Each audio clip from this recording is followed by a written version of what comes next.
So, Half-Life Alyx is finally here, and along with some fun puzzles, awesome gameplay and designs, we have ourselves another slice of the Half-Life story to chew on. One such piece of story is obviously the ending of the game, and the parts leading up to it see you apparently looking for one Gordon Freeman, who Russell theorizes is the one locked up in that big Combine vault.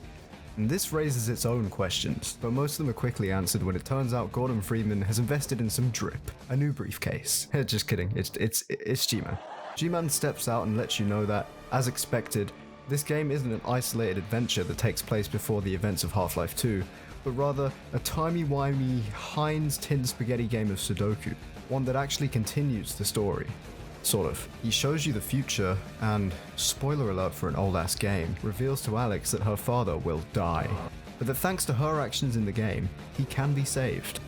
She's very confused at first, but obviously chooses to save her father, with the consequence of becoming a replacement employee for Gordon. Flash forward to the present day in the Half-Life story, and Alyx is gone. We see a confused and angry Eli who quickly realizes just what has happened. But I've got to wonder, how did that event appear to Eli? Did he just see some lightning hit the advisor out of nowhere and assume it must be G-Man? Or does he actually have knowledge of the time travel stuff? In the end, some really interesting things do become clear though. One, Gordon will be playing through Half-Life 3 as a genuinely free man, free from the employment of G-Man, and not just temporarily like before. This means that he'll be facing the next game without plot armor potentially. It'll be interesting to see how his adventures play out without G-Man. However, Alyx is likely to have her own series, which leads me to my next point. Valve fans have been a little understandably salty that Alyx is VR only, but Alyx has demonstrated a ridiculous demand for full-scale VR games and Half-Life itself, with Valve unable to keep up with index sales. At this point, they can no longer say they're not sure if people want more Half-Life or not. So why would they deny millions their chance to buy a new game?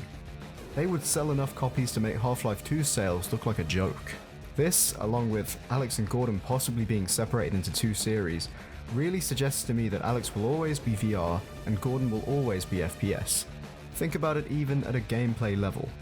Gordon is all about fast-paced, grand battles that see him cutting down hundreds of enemies, big and small, with his ordinary arsenal. He could cut through almost every enemy in Alyx in minutes with a crowbar alone, apart from maybe the Strider. It would make no sense to me to drop a gimped Gordon into a vulnerable, slow-paced VR position when we all know he's capable of taking down multiple Striders with ease, while Alyx barely manages one.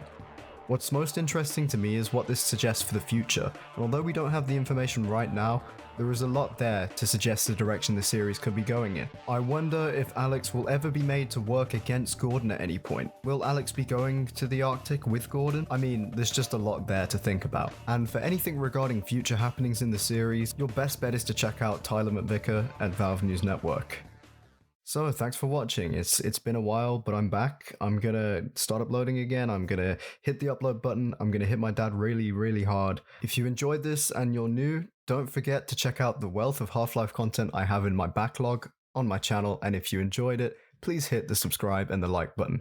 I wish I could upload some proper gameplay of this game from me, but I don't actually own the equipment, so rip. But nevertheless, I will try my best to get more content out on Alyx.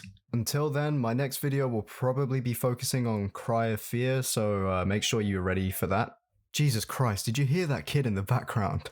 I hate my neighbors sometimes.